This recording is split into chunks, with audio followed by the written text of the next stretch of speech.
Well, it's a privilege to meet you, an Thanks. honor once again. Thank you. I think the first thing that when people first heard about you doing this movie was like, what? Why is he doing this movie? So can you explain kind of Sure. why you got involved with Yeah, I this mean, film? as a filmmaker, I try to continually push myself in places that I normally wouldn't go. Do things to kind of push my boundaries as an artist, and to get the chance to make a film with a studio was incredible. To get to make a movie in 3D, I thought was so exciting, and to get to capture this moment with one of the biggest bands in the world as they're continuing to explode, into a global phenomenon, I thought it was just too good to pass up. Like, it is such this incredible moment in time to capture, and I just wanted to be there. So were you the first choice, or did you have to kind of weasel your way in there? No, I had to really pitch and sell myself for this really? movie. Yeah, it's like they called me and they said, "Would you want to come meet with us?" I was like, "Absolutely." And I mean, I had to hustle for it. I had more meetings about this film and with people to get this job than I've ever had for any job in my life. So is that the drawback of doing a studio film? A lot more...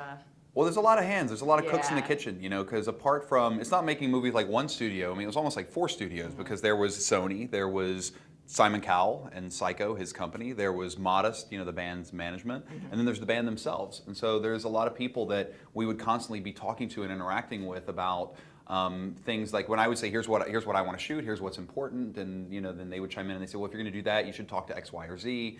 So it was good because there were a tremendous amount of people who had much more experience both on the studio side with how to make a film like this, and with the band, people who have a real kind of intimate knowledge of everything that happens with them. So it was a real benefit.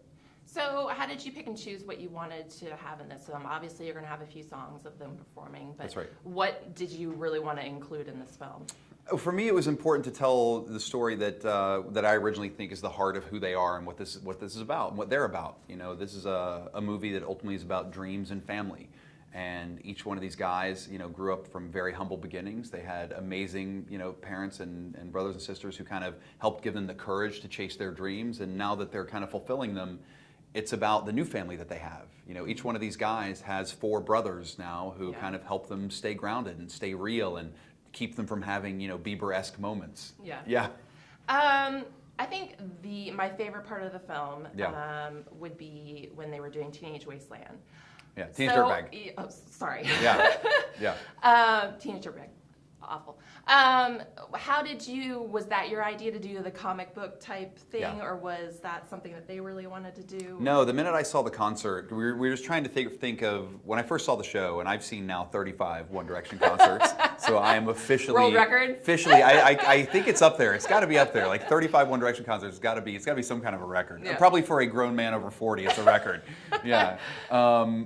When I first saw the show and I was watching kind of the stage presentation, I said, what can we do with the 3D? Like, what are the things we can do to kind of enhance the 3D, enhance the concert experience within the film? And, Teenage Dirtbag has this incredible kind of comic book motif that's playing on the screens. And so I really wanted to have that kind of come to life, to kind of bring the boys out from the screen, turn them into comic book characters within the song. And it's one of my favorite numbers in the movie.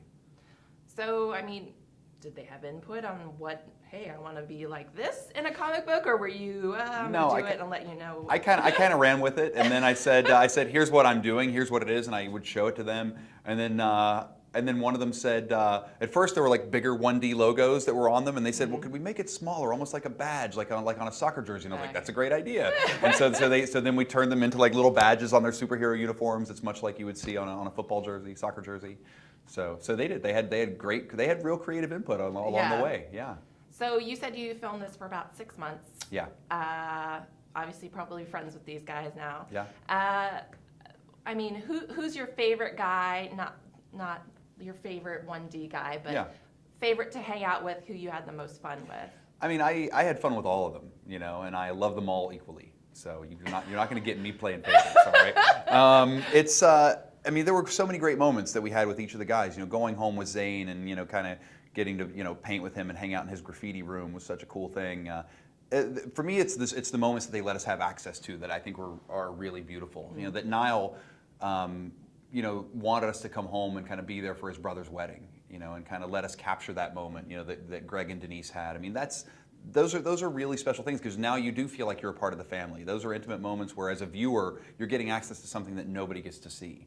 And to kind of really make the movie unique, that's what I wanted. You know, from the very first minute when I sat down with them, I said, this film is going to be all about access. And they were like, good, that's what we want. And so as much as they hated me kind of showing up at their house at, 7, 8, 9 in the morning, or creeping into their bedrooms with a camera, and waking them up in bed, and they're like, oh great, here's this guy, but that's what they signed up for, and they were real champs about it.